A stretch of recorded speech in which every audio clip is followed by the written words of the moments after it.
the time I'm listening. WATB with Christian, Eric, and Carl sometimes. Listen in your office, in your car, or even your neighborhood bar. We're doing it. We're doing it. We're having fun. We're making it happen. It's fun time. Open your mouth, close your eyes. We're going to give you a big surprise. And here it is. Yes, welcome to Who Are These Broadcasters for another triumphant week. We're back for the attack. I'm Christian Bladt. As always, Eric Zane, EZ himself. Hello, sir. How are you? Christian, it's great to see you, hear you. Can you believe this 23rd episode? I mean, we are just climbing the charts. Seriously.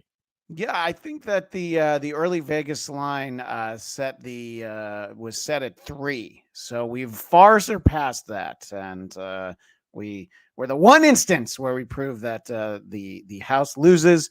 And I assume you had a great football weekend. Your Lions, one of the success stories over the big weekend. As a result, no clips from that game in the sports segment. You know, truth be told, I don't watch a damn thing other than the Lions. It's so embarrassing. So, yes, Carl's team won. My team won. We beat the Rams. Fuck the Rams. Fuck Kelly Stafford. And there you go. Well, don't forget the Lions are Carl's other team. So, so I don't believe that shit. That's just because he likes pandering to his Detroit audience that he somehow has been able to carve out some way. I don't believe two teams. I will pander to any audience, anyone with enough super chat. I will root for their team throughout the remainder of the playoffs and maybe even into next year. Since the New Jersey area football teams did not make the playoffs. One thing I wanted, there you go, Carl himself pointing out, go Lions. See, exactly. I don't know. That might be Carl. We don't really know, but no, look at the tips. Can we zoom in on the tips in that avatar? You can tell that that's definitely, they're very frosty. Okay, maybe.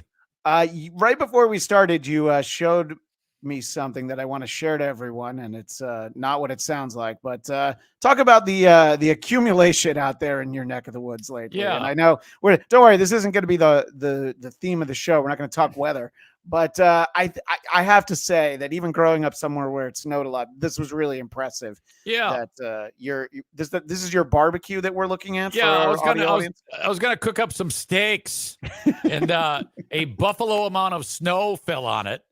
And I would say that only Carl would get more snow than this. He's by a giant lake. I'm by a giant lake. 3 feet of snow in the past handful of days. So welcome to winter. Wow. Well, we will definitely talk about the weather when it relates to some of our football clips a little later. But that's really it for now. We're going to dive into some good stuff, but I think we touched on briefly the concept of super chats. Eric, remind everyone how super chats work on this show. This is so simple. We like to make Christian uncomfortable. You know, he's kind of a dork. So if he's sitting discharged, can't sue you for slander. Like if he's talking about tasting children, that would be because you have put up a super chat with a dollar amount that's high enough that you win. Okay, that means he will sign off the show with something really ridiculous. So whoever throws the most dough at it with the most ridiculous thing, that will be his sign off. Now, we'll take any super chat, of course. Of course. If you don't feel like a wacky thing to say is totally fine, we'll gladly spend your money. Thank you for that. We will put you up on the screen. You can also be up on the screen if you make us laugh or you pledge allegiance to the Lions. I just added that one. Either one of those. And, we had a celebrity in the chat earlier. The great Cardiff Electric was the first one to comment on the show. America's favorite potato was there a little bit earlier. So thank you to Cardiff. I love Cardiff. And he's working feverishly to bring us the potato world order. I should really get all those drops. Anyway, I want to start with big news, probably the biggest news in all of the land, really. That's That's the way I look at it. So we're going to go straight to newscasters talking real news.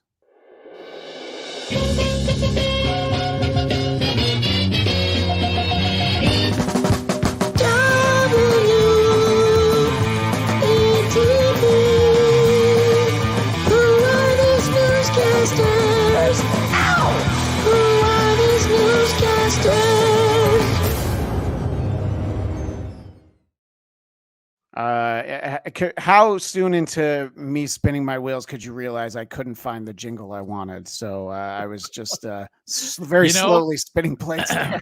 I didn't think that. If you hadn't said anything, as Simon 343 throws 499 at us and says, if a woman swallows, is that considered cannibalism? All right. Hey, if that's what I sign off with, that's what I sign off with. Anyway, we have to talk about some of the biggest news in the country. And I have to start off before we get into this by saying that I owe an apology to Ray DeVito, comedian Ray DeVito. And I know for a fact, I have it on very good authority, he does not like me. And I haven't really done anything to try and get myself into his good graces. He was on the latest episode of Who Are These Podcasts? And he mentioned in passing this video. I didn't even finish the episode. I immediately went to go find this video, and it's amazing. And I don't know how I missed it, but we're going to see the biggest story in the whole country is former Beverly Hills 90210 and Sharknado star Ian Ziering. Well, he might be able to fend off a Sharknado, but let's see how he does against some bicycling hobbyists. This morning, new video shows the terrifying encounter between actor Ian Ziering and a group of bikers. The 59-year-old says the bikers surrounded his car while he was driving on the famed Hollywood Boulevard in L.A. on New Year's Eve. And then he's really taking some punches here. Yeah, the one guy did. Yeah. The chick in the pink, he should have just dug her eyes right out of her fucking head because she wasn't hardly doing anything. Yeah, no, but that's probably the one that left a mark on him. Hollywood Boulevard in LA on New Year's yeah, I mean, I think that they're really going to town on him, and TM. clearly the mistake here, and he said afterwards, is that he shouldn't have gotten out of the car. And it's like, yeah, you think? No. I mean, if you're going to get into a war with these animals, whoever these people are, just fucking fly through them, hit the gas, and just like goddamn bowling pins. Yeah. I mean, who gives a Don't shit? forget, the definition of celebrity is always evolving. Ian Ziering, you are still enough of a celebrity that you could have just, floored into them. It would have been fine. And even if you weren't, then you could have decided to transition so that you could dodge the case. And I'm sorry, what were you going to say? I like how at the one point he's running away like, NFL guy who has the parachute behind him to build his strength while he's running. If you roll it, you'll actually see that. Yeah, let's watch him. Bikers are seen violently kicking and pounding their helmets on Ziering's Mercedes. His Mercedes. That's the part where we're supposed to feel bad the for him. confrontation, but bystander video shows Look, Ziering he gets a shot confronting in the there, bikers and then getting he into a realizes, physical altercation. he's got to hustle his ass back Running across the street. There's he's got him. attempting to Oh, fight they back got as him. the Oh. bikers chase and punch him. Later, this video shows him consoling his 10-year-old daughter Penna, who was in the car. That's the part that I'm sorry that his daughter got scared, but you know what? Daddy should have stayed inside. He got out of that kids. car. Don't you drive differently when your kids are in the car than when you're driving by yourself and you're 10 minutes late to go somewhere? Come on. I think he got out of the car and left her in there. If you notice, he gets out and then he gets beat up and then he runs away and then she's like, "What the fuck?" Yeah. Well, I guess all's well that ends well. I mean, nobody really got hurt, and I am sorry for the windshield of his Mercedes. And we'll take up a donation. We'll do a GoFundMe for the windshield on Ian Ziering's Mercedes. Well, and that's the last time we'll ever hear from Ian Ziering. I mean, I feel like there's always one more Sharknado brewing. I haven't checked the weather map, but I feel like way out to sea there's a Sharknado. But I hope everybody enjoyed that. I wanted to start there. And Kelly Riddle, that was a good move, throwing a fat white chick at those ninjas to distract them. Thank you, Kelly Riddle. I got a very nice email from Kelly Riddle since our last show, and we appreciate when people reach out to us. You can always leave a review for us too, but we appreciate any kind of communication. All right, that's enough of the big stories. Let's head to our comfort zone. Local news. Others imitate it. We appreciate it.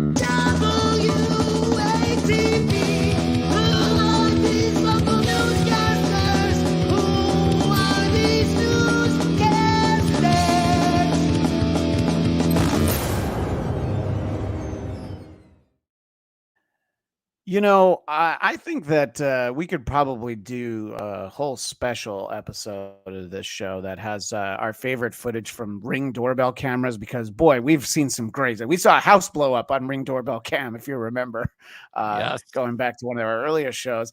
And I mean, look, there's some interesting stuff around this, but I'm not going to lie. We're playing this story from Fresno because of one in particular, but this guy's Ring camera picked up some truly interesting stuff, and it makes you think that I guess stop signs aren't always a thing anymore. There he is getting his mail. Wow. And at the last This is second. just one crash. Ruben My Alvarez man. is reported from his home security system. Two cars collide at Mini Wawa in Tulare as he jumps There it is out again. of the way He jumps while getting away. his mail. He was like he was. Go ahead. He was laid on his feet like he was doing double dutch there. And this guy's, I mean, he's $3 Well, I'm getting the impression that he probably, every time that he gets his mail, he has to be a little light on his Mail. feet. I was telling my family yesterday, I was like, I don't know why my back hurts so much. And we looked at the video. One of the mailboxes The actually mailbox hit him in the literally back. smashes says him he in the captures back. car crashes on his camera all the time. No, he's got some other And ones. this That's one his where greatest car hit. runs the But stop sign here's a at couple Mini album Wawa. tracks. Oh, yes. So dust and goes up crashes into his neighbor's yard. house. Couple He says cars the two-way stop on is the a side huge street problem hit with into each drivers other. on Tulare Avenue And speeding yeah, constantly. there's no stop sign, no light on this street. And the story goes on to show a local politician who says we're going to make this a priority next year. So this was in December, but still, it's like, all right, yeah, we'll get on this, eventually. It's interesting though that those cross streets do have a stop sign. You can see the one on the side of your screen there. Yeah. If these fucking morons would just look, they would probably wouldn't have as much of a problem. But I his think that- reaction was great. I think that a three-way stop is a lot more dangerous than a no-way stop. If there's no stop signs, everybody knows that it's every man for themselves. But if some people have to stop, then you're like, well, obviously we're all stopping, right? That doesn't make any sense. But not here. And, glad that he's doing all right. But I'm sure that I don't know how that news story doesn't end with him suing the city for not putting in. And Sean out west had a couple of thoughts there. I can't, I don't have my good glasses on, Eric, so I couldn't read either of those. Yeah, But, you can if you want to. Sean blames Asian drivers. That's weird. I don't know what's up with that. And They're excellent drivers. Yeah, that's what I thought. Yeah. And then he also says female. So that's weird. I have never heard of those generalizations before about Asians and women being horrible drivers. Have you ever heard of that, Christian? Certainly not. Not in my day-to-day life. Sean out west must be further west than I am, because out here on the west, neither of those things are true. Well, we all remember we had a great time last week with the video from the courtroom, and we're going to get to know one of the minor players from that video a little bit better. But fortunately, if there's a news story about that incident, it always starts off with the same clip. Millions of people around the world judge. watched this jaw-dropping moment when a defendant attacked Clark County District Court Judge Mary Kay Holthus inside a Las Vegas courtroom earlier this month. Many noticing the man who intervened, Michael Lasso, seen pulling the 6-foot, 190-pound man That's off right. of the judge. So we're getting to know Michael Lasso, who is our buddy E-Rock lookalike, the handsome Eric Nagel lookalike right here. And let's just spend a few seconds throwing in a few punches of his own. A few punches. After people saw you jumping in so quickly, they're calling you a hero. How does that make you feel? It's very humbling, but I think anyone in that situation would have done the same, honestly. And that's all we're going to hear from him. But I think that one sentence made me realize, like, oh, that's why he knows how to punch like that, because that's pretty much a weekly occurrence for him, that somebody gets him in a headlock and just pounds on him. I guess, you don't have to call me a hero, but some folks are. So he's basically the Tom Myers of the small court. Yes, but, he was really relaxed. Normally, he's used to giving speeches like, "God damn it, I know you had a heart attack, but come to work." Yeah, exactly. And I was very glad to get to know more of him, because we really enjoyed visiting with Mr. Lasso, and not just because he looks like E-Rock, just because he really stood out the first time I saw that video because of all the punches.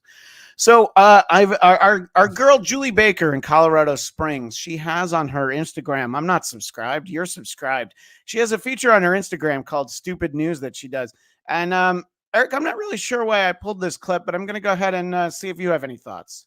That's right. Pamela's car was stolen and Pamela got arrested. Here's the tea on what had happened. Pamela. Any ideas before we hear the story? This is a kind of an interesting local news story, but do you have any thoughts as to why I might have decided we needed to revisit Julie Baker? Oh my God. I'm sure that right before she started, she actually said, "How do my tits look?" Well, damn. Did we tell her? Because they look phenomenal. They look lovely. They look lovely. Yeah.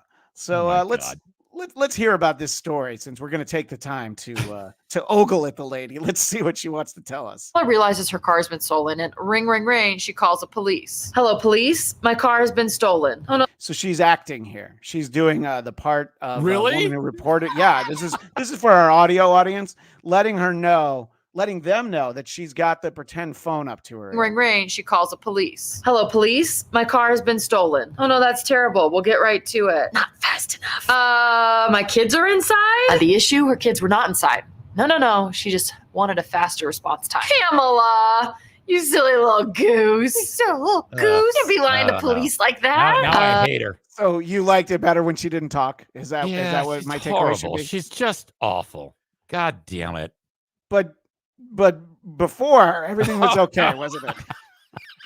Everything was all right. Shit. So, I don't know. I was trying to zoom in on the picture. I think it went sideways. I have to apologize to Julie Baker, and I hope somebody sends her this clip. I just have to say, I would love to talk to her sometime. Sean Out West says Lindsay Lohan really fell hard. Look, I've seen Lindsay Lohan. She wishes she looked like Julie Baker. I mean, now, not in her prime, but right now. So in any case, I thought that was a good one. And I'll let you read a super chat from our pal Kelly Riddle, who it's been established, by the way, it's WATP canon. Kelly Riddle is a dude. Kelly Riddle writes, "If David Chandler ever gets on board with the super chats, we're all fucked. I don't have that kind of money. Never apologize to Ray DeVito." What does that stand for? Well, I don't know. I'm not sure what the FTWO. I know the TWO. So are you saying F Tukey World Order? I can't subscribe to that. Yeah, even I don't know. You pay me to say it. I don't mean it. I would never say F the TWO. I'm a big TWO guy, and a Potato World Order, and Super Chat World Order, which we're enjoying right now. All the world orders. Yeah, I don't know what's going on because I don't participate in your silly jargon nonsense that goes on with all these the inbreeding in these shows, you fucks. Well, that's all right. The other shows don't give you super chats. That's why you don't care about the other ones. I get it. So, Eric, you sent me this story this morning, and for most shows, this would be what we would consider a feel-good segment. But as the story goes along, it turns into a big boo for us. This is a story featuring a very helpful canine. Do we need anything else to set it up, or you want to dive right into it? No, you're good. All right, let's see what happened here. Okay, story time about how Kobe, my a dog 4-year-old saved husky, is a Christmas. hero. It says on the screen. Listen, he kept digging holes in the yard. I didn't think anything of it, but then again, I was like, this is not like him. Had a gas leak in the house prior to this, like earlier in the month. I was having some issues with my heater, got a gas reader, checked the house, nothing in the house. Right. Checked outside when he did it again on the 21st, and I said, you know what? Let me check the hole. Checked the hole, was gas. They worked nonstop for 3 days, fixed everything. So this very helpful dog Yes. finds a gas leak. And we're featuring this on the show, but under protest, because if not for this dog, just imagine what we would have been. It would have really made our highlight reel, don't you think, Well, Eric? yeah. Well, in 23 shows, 2 of them had homes exploding. Yeah, I mean, children died, but I mean, seriously, a home exploded. And this would have been a neighborhood exploding. Yeah. Okay. If this had done what could very well have happened. So the dog has ruined everything. They ended up repairing it. The dog saves the day. So it's all good. It's all good, except for content for this show. It's a sweet Right. dog story, and we don't do that shit here. No, you know? no. That dog can fuck off for all I care. Yeah, Kobe. Hey, I can think Yeah. of somebody named Kobe who I hope you imitate sometime soon. What? I One of hope those- a fireman takes pictures of your dog parts. Oh, good. You took my bad idea and made it worse. That's why Eric, Zane, and I have so much fun on this show. All right. Now, I think a lot of people have already heard about this story. I think it happened on New Year's Day. A troubled gentleman found his way out onto the tarmac at the Salt Lake City airport and went and got himself sucked into a jet engine. Well, it was reported fairly heavily, but now, thanks to this local news broadcast, we have a little step-by-step walkthrough of the day. Oh. And they did warn us that because of the mental health issues highlighted in here, this might be an uncomfortable video for some people. So I immediately started recording. Yes. Released to us on Friday. So here's the Tyler guy Etheridge getting will out of be the dropped car, off at the airport dressed just like a before minion. 5 o'clock I at think night. I'm This not is quite sure what that January outfit is. 1st. More than 75 clips from It's like different if surveillance Ali cameras G show was a Etheridge's minion, I guess. movements, All right, so including far he's just entering checking his elevators, going bags. to baggage check, That's fine. even moving No through problems TSA. there. It also shows a timeline of All what right. led up to Effinger running. Now he's towards speaking a to plane, some airport including him employees. dropping off a bag at this And then gate he's we like, see "Ah, fuck here, it, I'm gonna leave my 8:30, starting bag." to run frantically And now through the airport. he's After Forrest running Gumping for a it through the while, entire He airport. is. He is. He's Yes. running to the and tried airport. looking for exits. And so he takes You'll off his notice he runs shoes right by a worker here at the and airport, even he exchanging tries some to words right open here a in this- door here is what we saw just Right. happen. Right. And an employee does notice. You know, they used to say this a lot after 9/11. If you see something, say something. Yes. And I don't know if people just didn't see something or if they're like, fuck, I don't want to say something. Because there's a lot of unusual things happening already, including the airport employee who interacts with this gentleman. You know, I think we have to be honest here. Saying something's a pain in the ass. Especially if you have to make a flight. Right. I mean, it should be see something, say something if it fits into your schedule. Yeah. How many people at any given moment are in the Salt Lake City airport because it's their final destination? Most people are leaving. Right. A lot of us have to go there as a stopover. I know I have. So, yeah, I think you're right. Everybody's like, no, fuck this guy. It'll be all right. You know, I mean, Police will figure it out. if I have to stop my boarding of the plane because some guy is yelling Allah Akbar as he gets onto another plane and I have to say something, I'm not doing it. I'm going onto my own plane. Right, exactly. All right, You'll so notice he runs right this by is a the worker here what we at the showed a airport, moment ago. even The airport exchanging some employee. words He's right actually here in talking this to the guy. little moment that they All have right, together. He still doesn't tries have to the shoes leave on, via which a I gate mean that door part here makes at the sense end of because one who of wants the to wear their shoes in an concourses. airport? He moves All over right, he to tries gate really 8 hard to down pull the on this street, trying door. to pull the door here. Whoopsie! Oh, Already falls down. over. And Yeah. after trying to pull He's here really out the trying to get that handle, door he open. moves over to the Still no window one paying next door attention. and uses He his starts shoes banging to on the slam window. against the window, Okay. trying to find a With way his out. shoes. Eventually, he finds an emergency exit, kicking through that door. All right, here, and then he kicks the door and running down. down the stairs. You lose him in frame right about here. And the next video that we were shared is an infrared video of him running out on the tarmac. So there he is, as ran infrared, to the Yes. running, platform towards and a you see moving the Delta airplane is plane right that was there. Taxiing. The video stops just before he reaches the engine cowling of that plane that was headed to San Francisco. Boo! And he dove into that thing? Yes, he He did? Yeah. He either dove Oh. into it or was sucked into it as he got too close. But the thinking is that he did intentionally dive in there. And so he, you know, the story goes on to say that authorities were unable to revive him. And that's definitely one of those, oh, you think? So as we were talking about it, the local news video did cut off that footage at that moment. But fortunately for all of you, I have actually isolated what I believe the run-in with the plane looked like. Jesus, fucking asshole. My stupid clip didn't play right. Goddamn. Yeah. I like how you did it twice. Like we didn't know what happened. The 4-second clip, you know, I had to. Holy shit! I went through so much effort to find that out.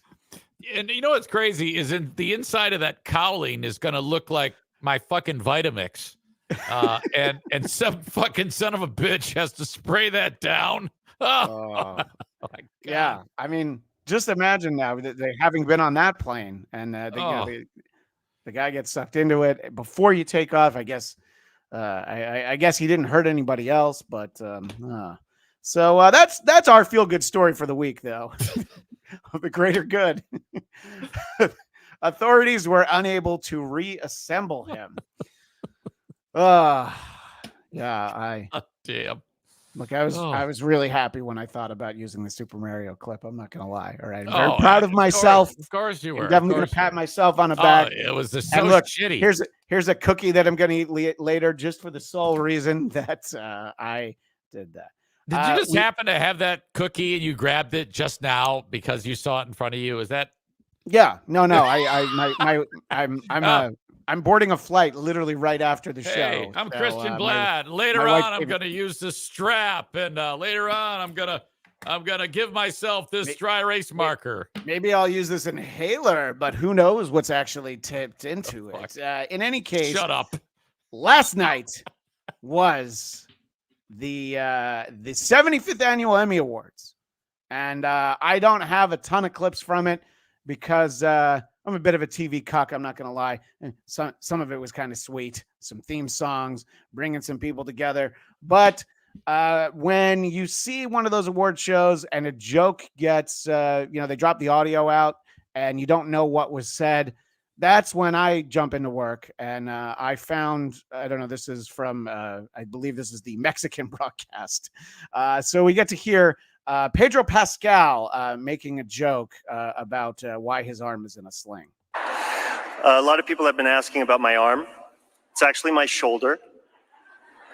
And I think tonight is a perfect time to tell everyone that Kieran Culkin beat the shit out of me. And I love when the person in the crowd plays along. His wife's laughing. Kieran Culkin's staring straight ahead. And was that really the Culkin that any of us was going to buy stock in 30 years ago? Was Kieran, by the way? My God. Oh, fuck. I'm laughing, but I don't get it. Why the fuck is that funny? What happened? So they, because Kieran Culkin is on Succession and Pedro Pascal's on a show called Last of Us, and they kept being nominated head to head in all the award shows. So that was the joke, was that he broke. I forgot that you're not a showbiz insider like I am, Eric. I should have set that up a little bit better. I'm sitting here going, yeah, yeah. I just like that he said beat the shit out of me. And that was good. And I like the reaction from everybody. Yeah. And I like that. Now, so you think he's playing along there? Yes, he's definitely playing along. He's not just pissed off? No, he's not giving him a Taylor Swift reaction like Joe Coy got. Okay, I think he's, all right. Yeah, he's just having some fun.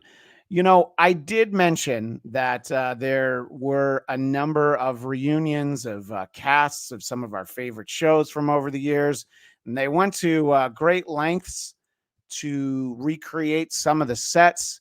And so naturally, I was very excited that they had, a mini Cheers reunion. And there's a moment at the end that I found very disturbing, which we'll talk about. Here's a brief look at the Cheers reunion. And if somebody has the envelope, we can present the award. That one right there. So yeah, we've got Kelsey Grammer, Rhea Perlman, Ted Danson, and way off to the side is George Ratzenberger. And then George Wendt saunters into the shot. Oh. And let's just say it's glad that this seems to have rendered in standard definition, because There's some bags under those eyes. Yeah, He kind of wanders into the shot, Eric. You know how when you go to a funeral, how fucked up a person looks, and you're taken back by how different they are. That's what I'm experiencing right now with Went, except he's actually alive. Yes, well, and he just basically is going to toss the envelope because he's like, it was enough for me to walk around the corner. He's done. This guy will be dead in minutes. Holy shit. I hope that they isolated that clip so that they can play it in memoriam in September's Emmy Awards because I was a big George Wendt fan, but it was really upsetting to see him last night. I'm surprised Woody Harrelson didn't show up. I thought he's always pretty good-natured about shit like this. You know what? More than any of these other people, he's probably working. He's probably too busy. True. That's true. One other clip from the Emmys. There was a running bit that when you look, Anthony Anderson isn't getting criticism like Joe Coy because he didn't go up there and tell jokes. He did some songs, some light comedy, but he didn't do a monologue. But one of the bits they had was instead of using the orchestra to play people off, Anthony Anderson's mom was there. So they're going to have her stand up in the audience. And Anthony Anderson's mom is going to let you know you have to stop talking, which is what happened to Jennifer Coolidge, who many of us know as MILF from American Pie, but she's also a part of the cast of White Lotus. So let's see how hysterically this goes. Really. I just... There's Mom Anderson pointing at the clock. Especially, yes. He's mic'd. Paulo, Francesco, and Bruno, thank you. Baby. I know I'm getting wrap it up. Okay, yes, okay. Baby. Yes, and I just... I love you, baby, but time. Okay, guess what? One more thing. I love you too. I just want to say one thing. Okay, one last thing. I had a little dream in my little town, and it did. Everyone said it was impractical and that it was far-fetched, but it did happen after all. So don't give up on your dream. Thank you. It was a good. What the fuck? That was the only time it really happened. There were other times where she stood up and held the sign. Somebody's like, all right, people made jokes about it. John Oliver intentionally filibustered so that she would stand up and get mad. He listed the entire Liverpool soccer team. Some light comedy from people. I don't hate that. Yeah, I don't hate that. I don't hate it, but people got very upset about it, and I'm like, they did. All right, yeah. Well, because it's Twitter. They're acknowledging it. It's so awkward when the music tries to play them off. Yeah. It's I don't know. It's just something different. It doesn't have to be earth shattering. Like Sean out west here says, not funny. It doesn't necessarily have to be funny. The point is, get the fuck off the stage. Yeah. And you got black ladies saying, baby. I mean, that's great. That's better than what they had before with just the music. Yeah, no, look, I appreciate the effort, and I think it was kind of funny, but I think Jennifer Coolidge was good-natured. When Stephen Yeun, who won for Beef, was talking very emotionally about being an Asian actor in Hollywood, someone had the decision in the control truck to be like, no. Anthony's mom is not standing up to interrupt the one Asian award we've given in the last century. Right. So. If she starts dropping some hardcore slurs, oh my God. Holy shit. Yeah, exactly. Hello to G-Rob. G-Rob throws $2 at us and says, big WATP fan, first time for this show. Love it. And that's wonderful to hear because Christian and I have known that we are kind of like the heirs apparent. Carl will be, he depends on us.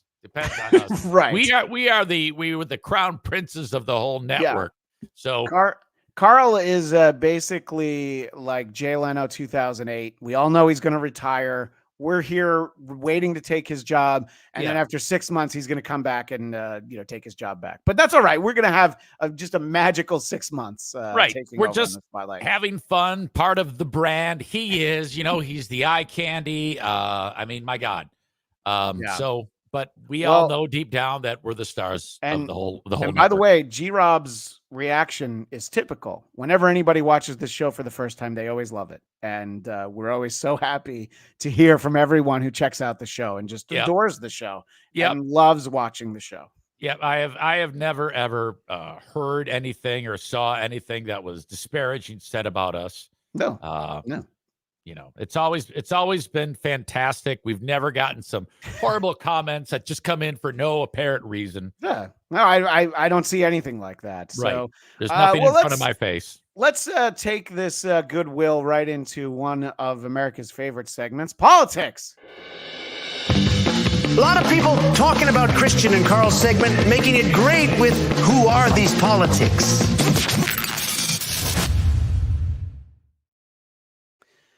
Now, at the end of every episode, I always do my best to remind everyone that every mic is a hot mic.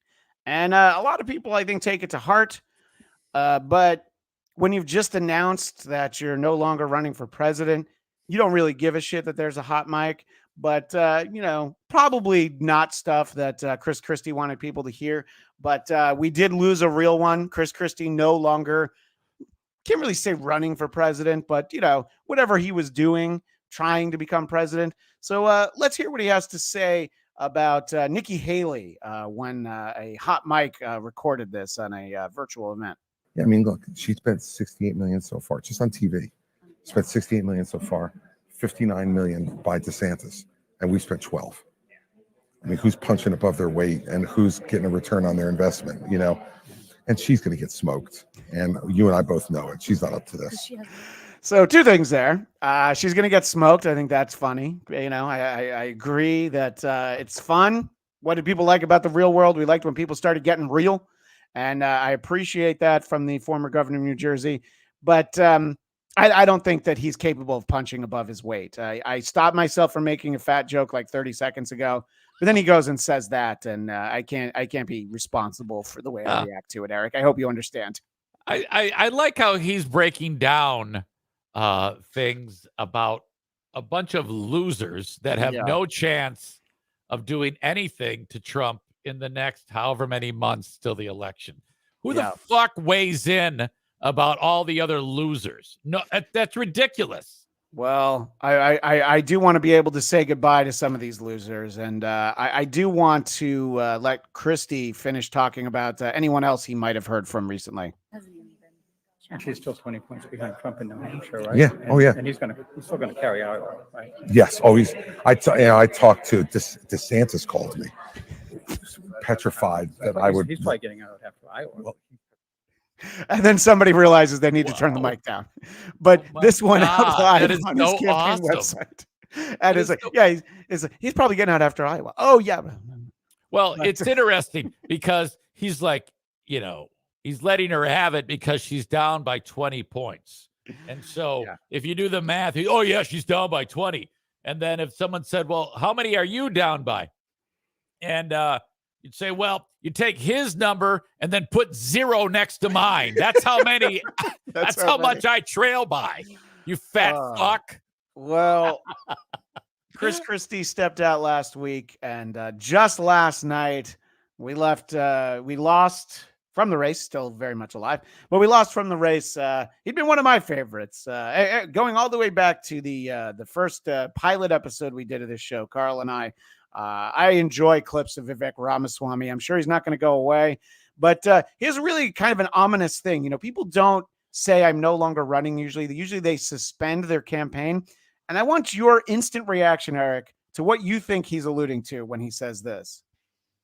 There is no path for me to be the next president, absent things that we don't want to see happen in this country.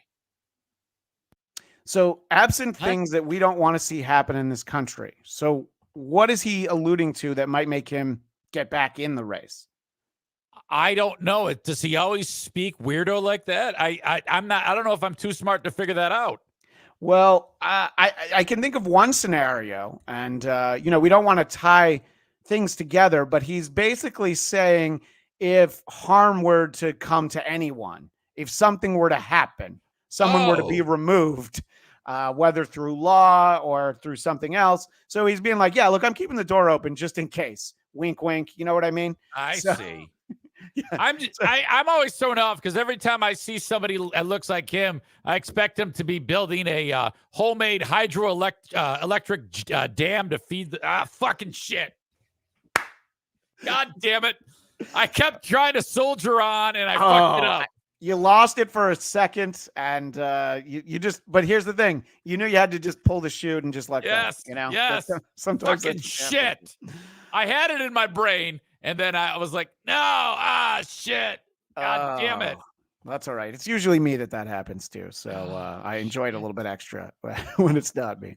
But somebody who probably is going to need to pull the chute sometime soon would be the aforementioned Ron DeSantis, who is definitely crowing about what some could say is a strong second place finish.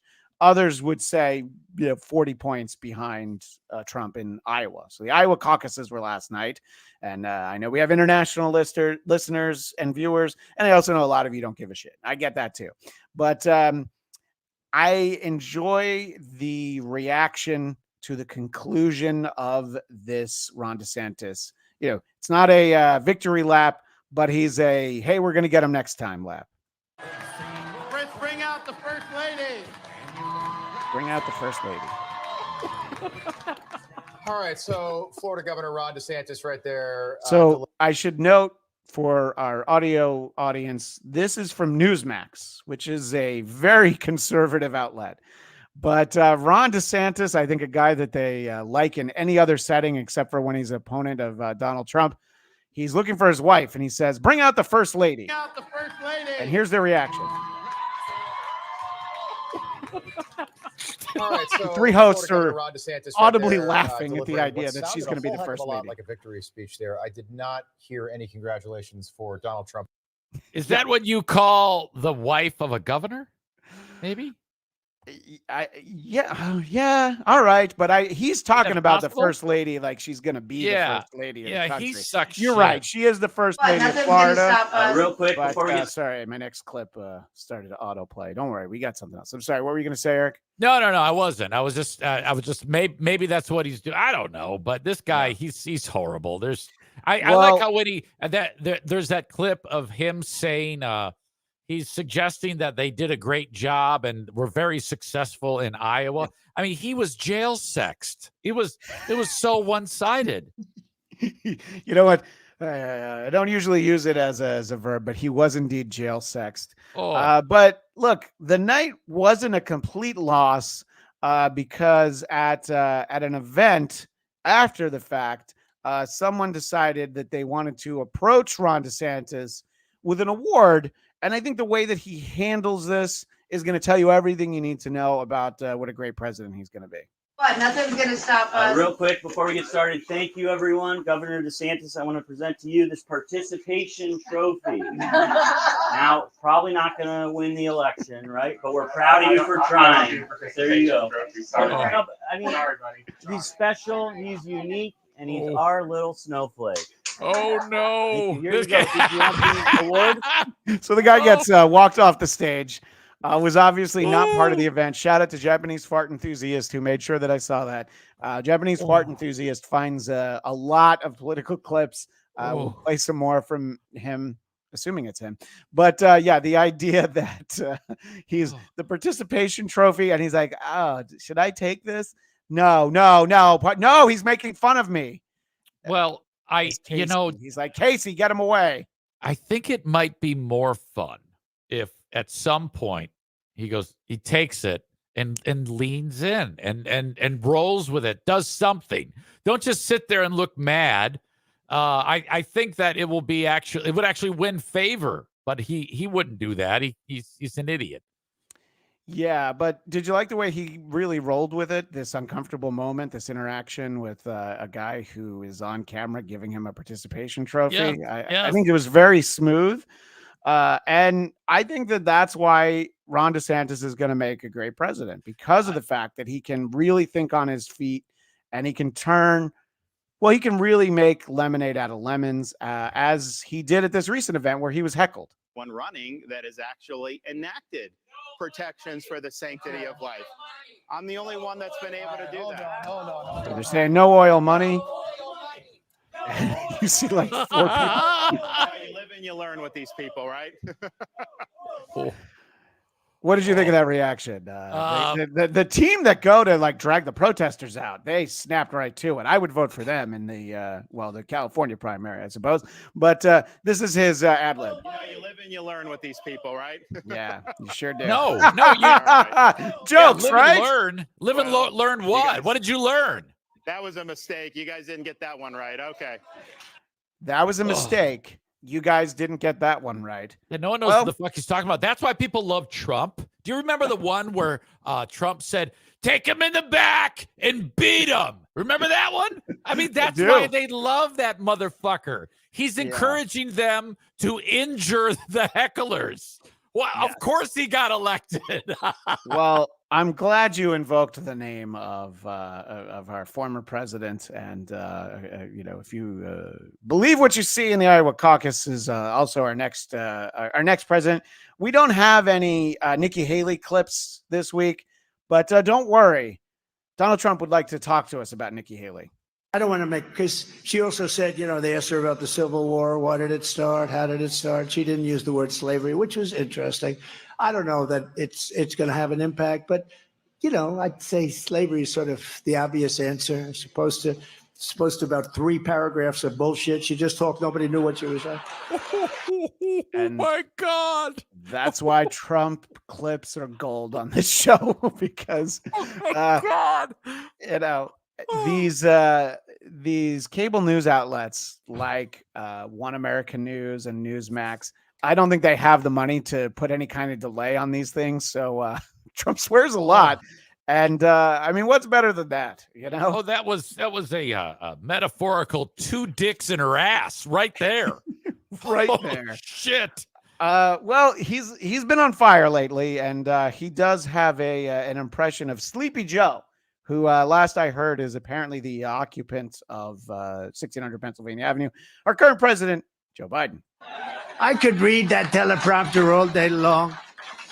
Biden can't even read the teleprompter. The other day, Matt, he's given a thing. He's a news conference because he hasn't had one in about 6 years or something. Can't have it. You can't have a news. So he picks hey guys, Bill from NBC over here. So the guy asked him a very simple question, like about vanilla ice cream. But then they actually asked him a question about a border or something. So he goes, they ask him a question, Bill from NBC, they ask him a question. The border is very strong. It's very normal. And things are going very well on the border. Oh, thank you very much for the news conference. Thank you. And then he walks into a wall. Oh my And then God. he walks into a wall. Okay. I am convinced this is this whole campaign, being the president, is, how like some people have hobbies like playing video games and shit like that. Sure, This is yeah, just absolutely. a goddamn game for him. And he's having so much fucking fun. Oh. Oh, yeah. Well, last night, as a part of his acceptance, his victory in the Iowa caucus, he did shout out the recently departed mother of his wife, Melania. And I think he has some great insight to the family dynamic. But more important than Melania, I want to thank her incredible, beautiful mother who passed away a few days ago. And she's up there, way up there. She's looking down and she's so proud of us. And I just want to say to Amalia, you are special, one of the most special people I've ever known. And that was a tough period of time for the family. But So he's looking up, talking to her in the sky, because clearly, I mean, obviously you go to heaven. But I want to hear a little bit more about Amalia's family. she's amazing. She was amazing. So I just want to thank what she's done for our family and her husband, who's home right now and very lonely.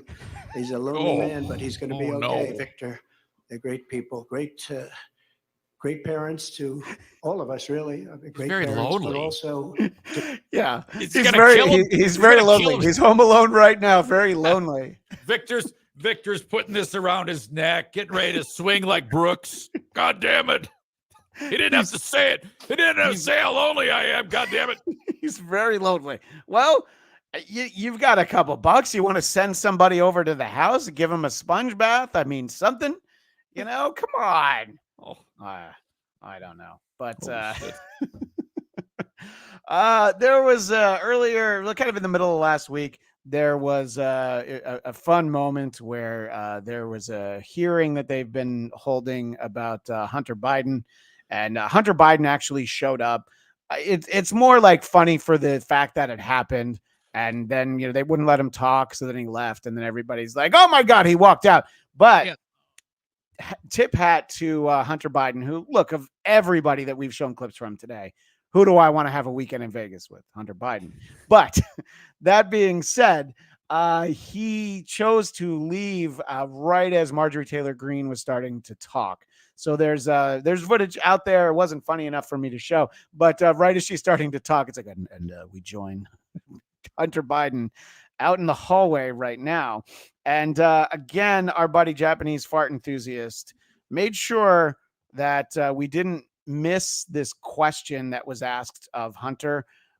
His answer is not important, but I think it's a question that a lot of us could use for life. Please, I'll answer your question if you be quiet and let me make a statement, okay? What kind of crack do you normally smoke, Mr. Biden? Yeah, what kind of crack do you normally smoke, Mr. Biden? I didn't realize there's different varieties. Holy shit. Yeah, like what percentage? Blueberry. Cocaine God damn rock. it. Jesus Christ. Wait, can you imagine if Trump decided to make Hunter Biden his running mate? Oh my gosh.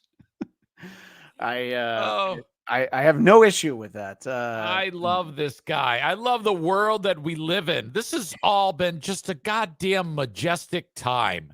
Trump, Hunter Biden, Joe Biden. The Lions are winning. It's a utopia. It's a great time. It's a great time to be alive, unless you're Eric Zane's barbecue outside, buried under 3 feet of snow. Very much so.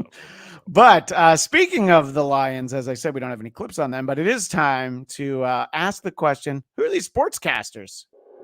Home of the hourly triple play. W-A-T-P. Who are these sportscasters? Just listen and find out. Who are these sportscasters?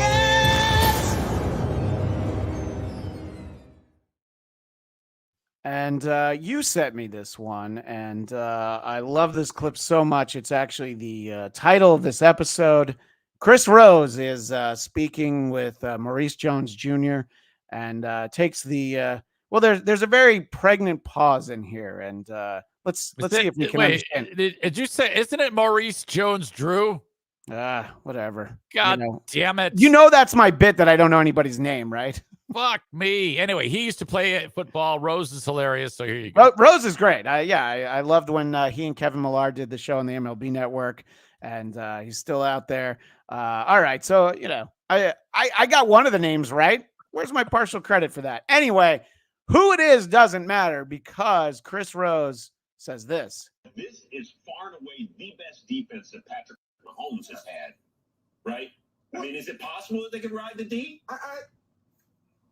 And Maurice just glares at him. Listen. Defense. Is it possible they can ride that D?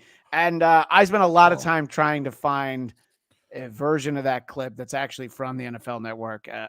All everybody has is whoever filmed that with their cell phone. So thank that hero who did that, because that was pretty amazing. How fun is that? The fact that Drew starts to answer it and then it hits him. Hold on a minute. And then he does the double take. Oh, yes. That is nice. Very nice. Yeah. Well, can they ride that D? And it's like, come on, man. You know the answer to that. I've got one clip from what is kind of a masterful 40-minute takedown. Our pal Stephen A. Smith responded to some comments from Jason Whitlock. The ins and outs of why these two don't like each other don't really matter. I think most of us, Eric, don't like either of them. I think we could probably get behind that. But when Stephen A. Smith says something like, he ate the table, there's moments where I think I appreciate the way his mind works.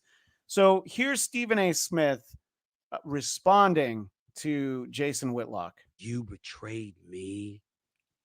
Did you tell the folks that? You bitch. Did you tell them? You fat piece of shit. Did you tell them that?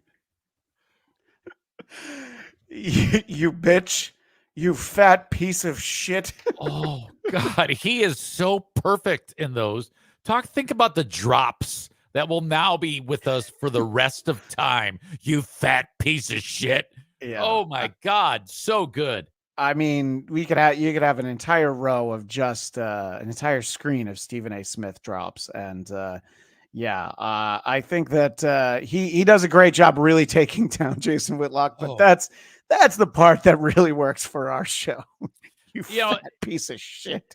And the thing is, I watched all of the shit that Whitlock said that he doesn't like, and I watched all of the Stephen A. Smith. What he said about him, and it's all, no one gives a shit. Okay. Agreed, the only thing interesting is just the swear words that Stephen A. uses. I think he looks like a fucking asshole. Yeah. Oh, no, absolutely. And, an asshole who throws a really terrible first pitch, as we showed earlier this year on our show. Well, I have an important question that all of the sports world is looking to ask. How about them Cowboys? It wasn't a great night in Dallas. It was apparently below freezing temperatures in a place that doesn't usually get that. And unfortunately, the team also picked a terrible time to go ice cold. But I love the clip that you sent to me. It made the rounds after the fact. So the Cowboys were down, was it 20-7 at halftime? And that was just like kind of a garbage touchdown in the last couple minutes. It was when I checked the score, it was 20-0, and I'm like, oh, okay, things are right in the world. The pack seems to be having no trouble in Dallas. Right. That's exactly right. So at halftime, Jimmy Johnson comes on, and he knows he's on in that locker room, as he should be. So look, this is a great moment. You can't help but be inspired when a former coach says something like that. But I'll just say this. Every single one of you, you know how hard we've worked. Oh. I don't need to have people pointing the fingers one thing or another. You get your rear end in there and you play the way you know how to play. We can win the game. We're going to open it up. We're going to go fast tempo. Defense, get after Jordan Love. You can't give him that much time. You do what you're supposed to do. We'll win this game. All right. That microphone. And starts trying to rip his jacket off, which is nice. He sounds old and drunk. I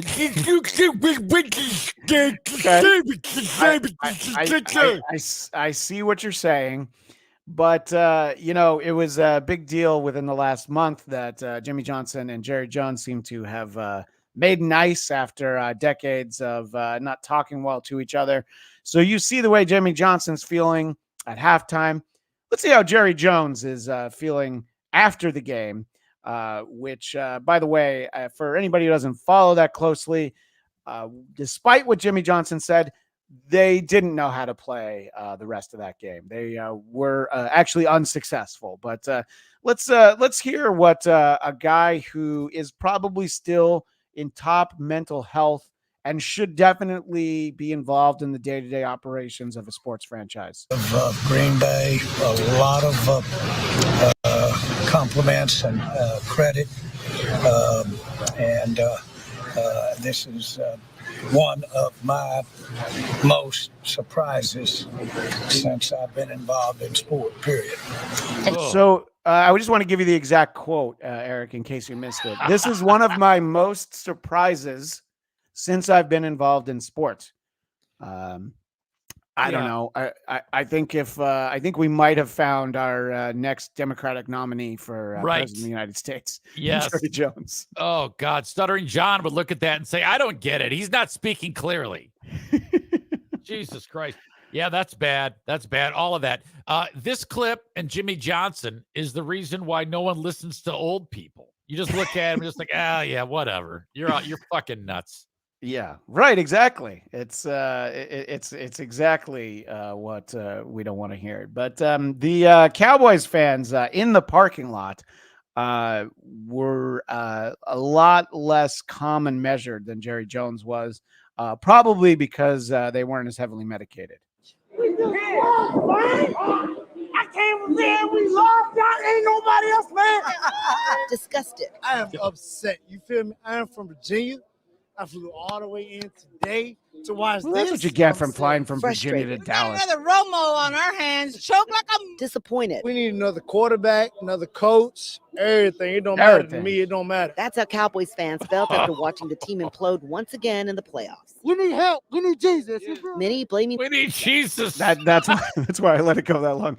That could help because whatever they've been doing for the last 30 years isn't working. Oh. So yes, the Cowboys might actually need Jesus. Wow. I don't know how we did on the combine, but we should take a look at Jesus in the offseason, don't you Yeah, think? that's if you're on work for a TV station and when it's been this long for Dallas and they've been that shitty, boy, you are excited to put a microphone in front of these people's faces because they're going to give you gold every time. We need Jesus. We need Jesus. Exactly. So there were a lot of reactions throughout the internet and social media.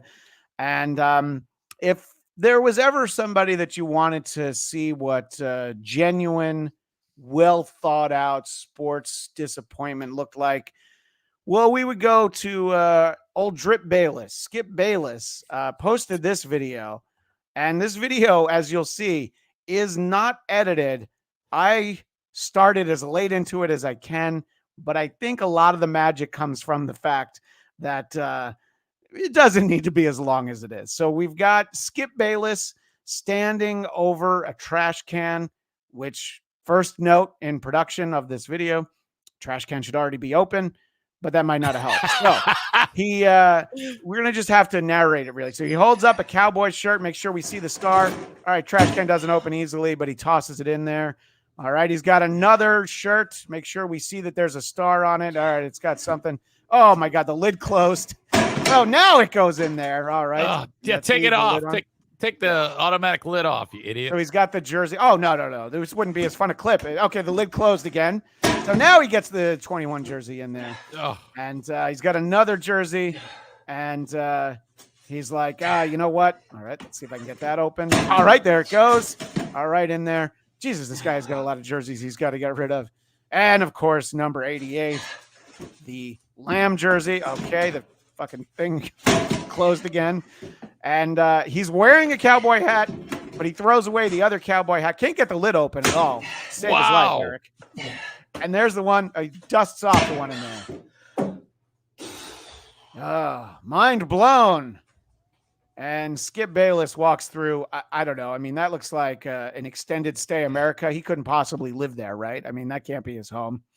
But in case you want to know what a fun guy he is, he's got a framed poster of Anchorman and Caddyshack because obviously the person who just delivered that video knows comedy. And I'm glad that I was able to share it with you, Eric, and with everyone in the WATB audience. It's a good thing nobody takes him seriously. Because that was ridiculous. He dug them all out. He probably had a clean bag in there to begin with. He dug them all out, and then this will all be forgotten. Yeah, no, I exactly. I don't know. I mean, look, I think everybody who follows a team gets disappointed in them now and again. And maybe we feel like we have this thought, but I'm pretty sure if I had to guess, as soon as he stopped rolling, he probably took all that stuff out of what is probably just like a waste paper basket. It's not like the kitchen trash. Right. Kelly Riddle's got something to share with us.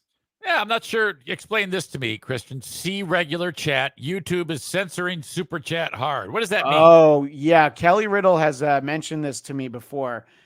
Kelly does a great job in trying to find things for me to say. So as we move along, we'll see if we can find what Kelly Riddle was trying to say. I'm scrolling myself. I'm not seeing it, but am I related to Patton Oswalt? I don't think so, but thanks, Johnny Meyer. So, but Johnny Meyer previously has said, "Who are these boars?" Oh, he's on fire. He is on fire. Oh, he's been killing us a whole goddamn show. Yeah, I wish you could search the chat by poster, but you know, I don't. Maybe if you have an email, you still use email. You can send it Yeah. to you. Yeah, Kelly, you emailed me not that long ago. You can send your comment to it's my podcast. So Blattcast, BLADTCAST @gmail.com. I'm sure no one will abuse that email address, but I would absolutely be happy to read any chat that was intended to be super.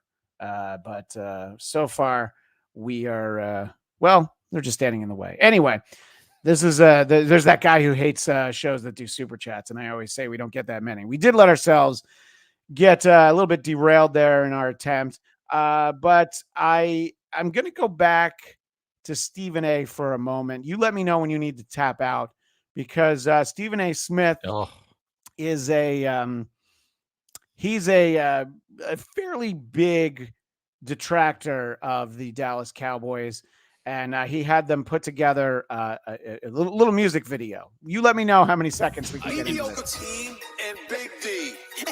That's what makes this funny. How about the Cowboys?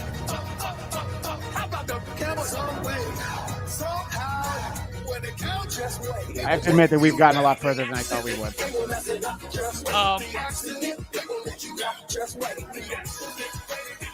Yeah, we'll make it through it.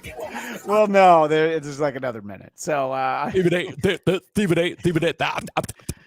here to say Stephen A. There were definitely some musically inclined Cowboys haters, and I've got a snippet from another one, and the guy's name is on the screen. So we'll just pick this up sort of in the middle of it's a parody of Billy Joel's "For the Longest Time." Point being that girl asks at the beginning, "Daddy, when was the last time that the Cowboys were in the Super Bowl?" And it hasn't happened for the longest time.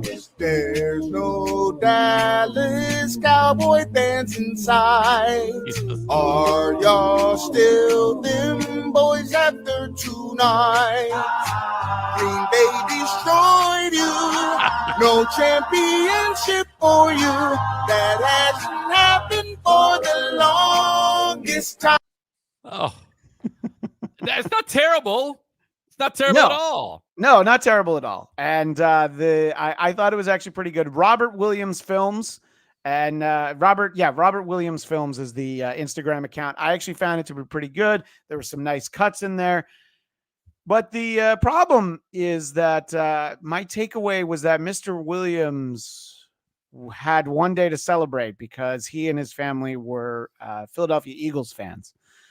And the enjoyment did not last for very long for Phil. You know, I grew up a New York Giants fan, so the weekend was great for us, other than, you know, not being in the playoffs at all. But if there's teams that we like to see lose, it's these two. And JFK head chunk, no dress on this guy. Tyler Perry would be disappointed. That is a great point. And what does Captain Meter 08 say? What would Professor Kumia say about that parody song? You know, we can only imagine. We can only imagine. Yeah, we'll have to use our imagination. It would have a little bit of aggression to it, no doubt. There's often this gag in a stadium when a team's not playing well.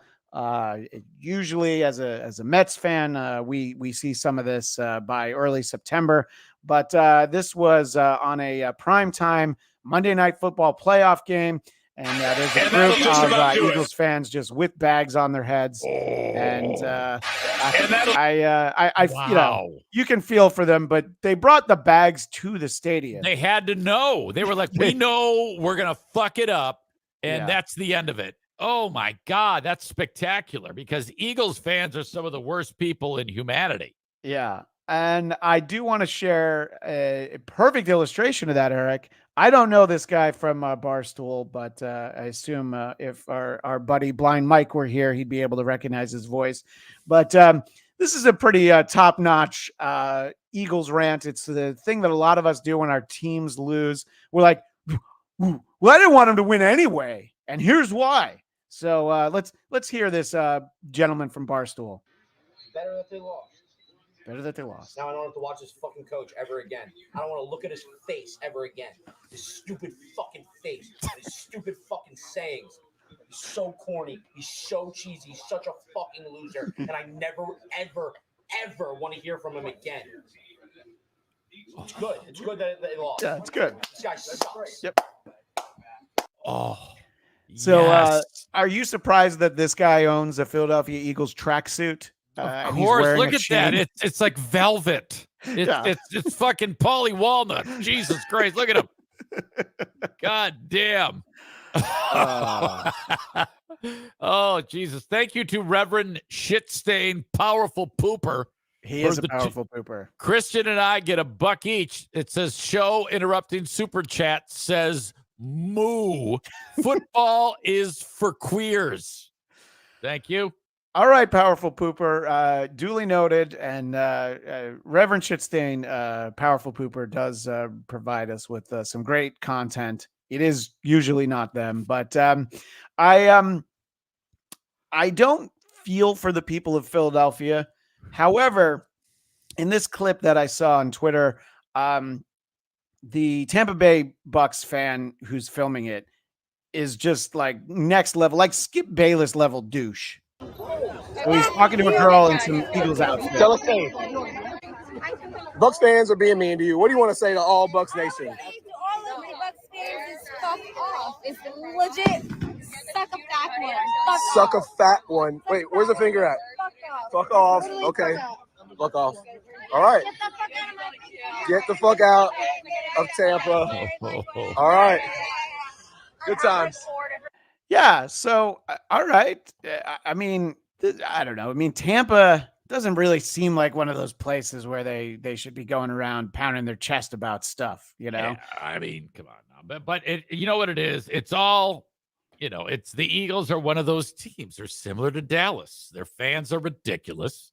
It's a wonderful day when Eagles fans are pissed off. So that's all really, really good in my opinion.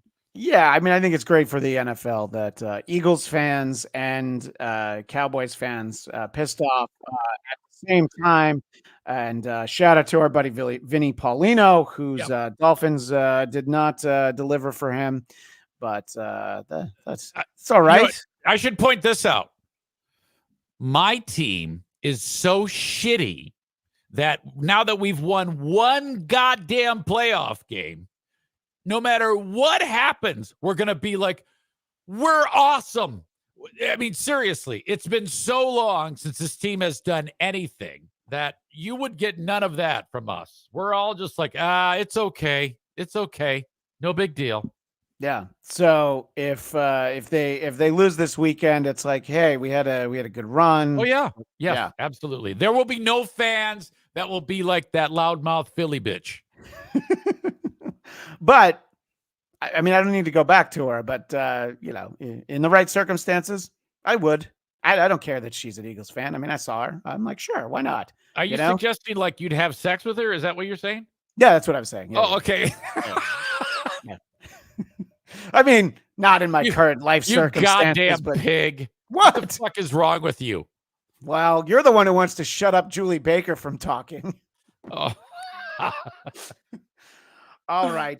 We've got a couple more football clips. Look, it was a big football weekend. Don't worry. In a month, we won't even have any football clips. It'll be fine. Relax. Yeah. I do want to take a moment to introduce our audience to the Tuto del Capo, the big boss of all the bosses of Bills Mafia. I do believe this is their leader for the Buffalo Bills Mafia, the fan base. Yeah. This was at Highmark Stadium. I believe this is on Saturday. For people who don't know, the game was supposed to be played Saturday. No, it was supposed to be played on Sunday at 1:00 Eastern.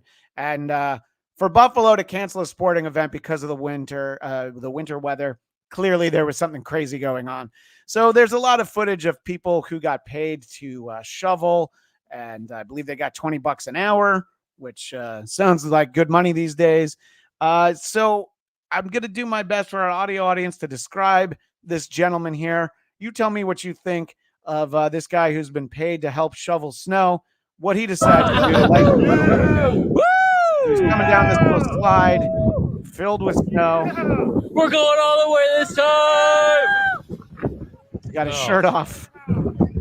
And I mean, he's well insulated. I'll give him pretty that. anticlimactic. His shirt is off. He's going down the chute to get rid of the snow. This is what. Look at those rolls. That's fantastic. There's the rolls. There's some kind of bruise, and yes. Yeah. I mean, I don't know. I mean, I guess this is what Vinny thinks of when he thinks of Bills fans. You know, I think that. This is kind of their leader, as I said. I don't even know why they bother to shovel out the goddamn stadium. Like it's gonna matter. I did hear that the sections that were predominantly Steelers fans were not as well shoveled. And that kind of made me chuckle. So that's part of the joy. Go stand in the snow, you fucking dick. Jesus.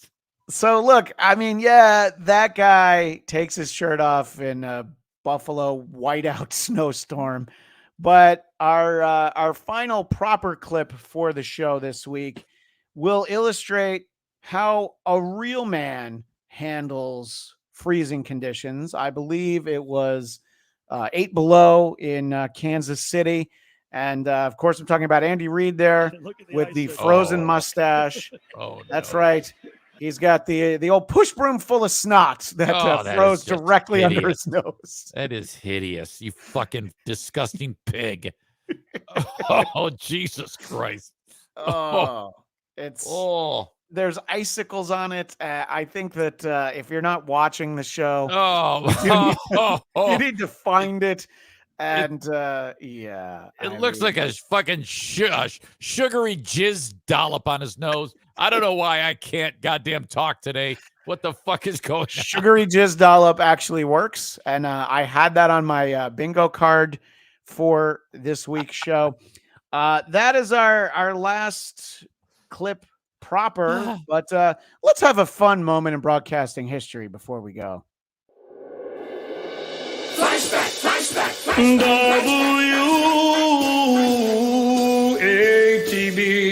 Way back into time. Let's find out who outstanding supporting broadcast histories. For outstanding. So, as I mentioned, hey, look, I don't know. I just hit the button, and then what happens. Fair enough. As we mentioned, the Emmy Awards were last night, and I wanted to try and find for this segment our Hall of Fame. I want to find a disastrous moment. Instead, I found what seems like probably one of the coolest moments in Emmy Awards history. This is from 1976. Outstanding Supporting Actor in a Comedy, and the award is presented by Red Fox. I don't know. It already doesn't get cooler than this. No clip today that we've shown has been cooler than this. But let's see how. For outstanding supporting actor in a variety of music series, the nominees are Tim Conway, The Carol Burnett Show. Tim Conway from The Carol Burnett Show immediately stands up to this page.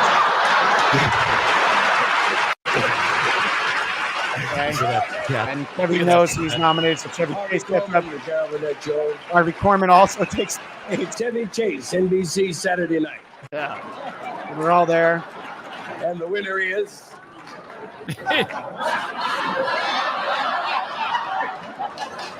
Conway's got his speech. Chevy Chase, NBC Saturday Night. So Chevy wins. The other guys leave. And of course, Chevy Chase, he falls down. God damn it. Falls. I mean, come on. What else did showbiz give us in 1976? Even Skip Bayless would have laughed at that. Just want the first couple seconds of Chevy's acceptance speech here in 1976. Red Fox isn't going anywhere now. Needless to say, this is totally expected on my part. And that's really all you need, because anybody who knows Chevy Chase knows, they think he's joking, but he's not. No. I mean, there was so much there. You have Red Fox, for fuck's sake. Chevy Chase, young, still an asshole, or a bigger asshole than that set with the glitter and the podium. Everything was just crazy. And then Corbin and Conway. God, that's absolutely legendary. Yeah, I mean, you're trying to tell me that that this is the best era for television right now. I mean, it certainly wasn't the best era for award shows, right now, because I could live in that moment. That could be my Groundhog's Day, just reliving that day, sitting there in the audience for that. Well, what Go was ahead, beautiful sorry. about that is they were all kind of playing off of each other, because as far as we know, Conway was the first one to start the bit, and the other two, they played along with it. So that was awesome. Nowadays, you got Joe Coy makes one little crack that isn't even about Taylor Swift, and the fucking bitch loses her mind. They didn't even know who had won yet. And they got up on the stage. There would be a TikTok video, basically, somewhere along those lines, I think, at some point, something like that. In any case, that is the end of our show right here for this week.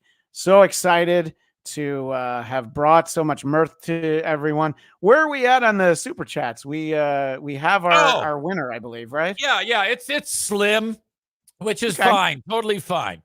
Did you come up with anything via your email or anything? Did that? I'll look for it. I do want to take a moment and just let everybody know that we do have a special guest on our next show. Very excited to be joined by someone who has never been on this show, and I don't know if they've been on the channel before. For our audio audience who haven't had it spoiled, we're going to play a few notes of Another glass of the great song Rules Go. Yes, indeed. On next week's show, Eric and myself will be joined by Jackie the Joke Man Martling, and he's going to sit in with us, have some fun. We'll play some clips. We'll talk about his career. Obviously, we'll talk about the Stern Show, and very excited that he said yes. Shout out to our buddy Liam McEnany, who suggested that I reach out to Jackie. I'm excited to have him on. I've never talked to him, so I hope we have fun with Jackie next week. That's going to work out fantastic. I mean, he's a goddamn legend, so I'm looking forward to that. Very excited about that, having Jackie the Joke Man Martling on our show next week. If you want to let people know where to find you, and I don't have a message from Kelly Riddle, so Okay. Kelly, send it to me, and we'll read it on next week's show. I was looking for it, but go ahead. Eric, let everybody know where they can find you. I want to talk about my daily free podcast. Wherever you download shows, audio podcasts, you will find the Eric Zane Show podcast. It's 2 hours daily show, Monday through Friday. Check it out, and hopefully you'll like it. There you go. And I have my own podcast called The Blattcast, BLADTCAST. And you can find me on Twitter and Instagram at ChristianDMZ. And if you want to leave us a voicemail, go to whoarethese.com. You'll find the phone number, but please mention that it's for WATB. And I always say the best $5 you can spend every month is to join the Patreon over there. There was an amazing show on the latest episode of Who Are These Socials? They found basically a Sesame Street for queer kids, and they try to teach them about activism. And I'm not going to lie, it's one of my favorite things I've seen in a very long time. So anybody who wants to find that, if you're watching this show, I assume that you watch Who Are These Socials as well. But it was episode 53. It was called Queer Kid Stuff. QKS is the show they watched. Also the title of Who Are These Socials. Our buddies Carl and Blind Mike do a great job over there on Who Are These Socials. And Eric, I you know what? I'll send you a link at the moment where they start watching the show. I think you're going to enjoy. It sounds like it. Just hearing your endorsement makes me want to see it right now. That sounds like a lot of fun. Yeah. So everybody go check that out. And so let's see. The big super chat is going to be whatever Kelly Riddle sent us, but also Kelly Riddle is putting into my mouth to say something that I don't believe in, but that's the interest of the bit for the super chats. I'm Christian Bladt, Remember that every mic is a hot mic. And if David Chandler ever gets on board with Super Chats, we're all fucked. I don't have that kind of money. Never apologize to Ray DeVito. FTWO. I love the Tukey World Order. But FTWO. We'll see you all with Jackie the Joke Man Martling next Tuesday.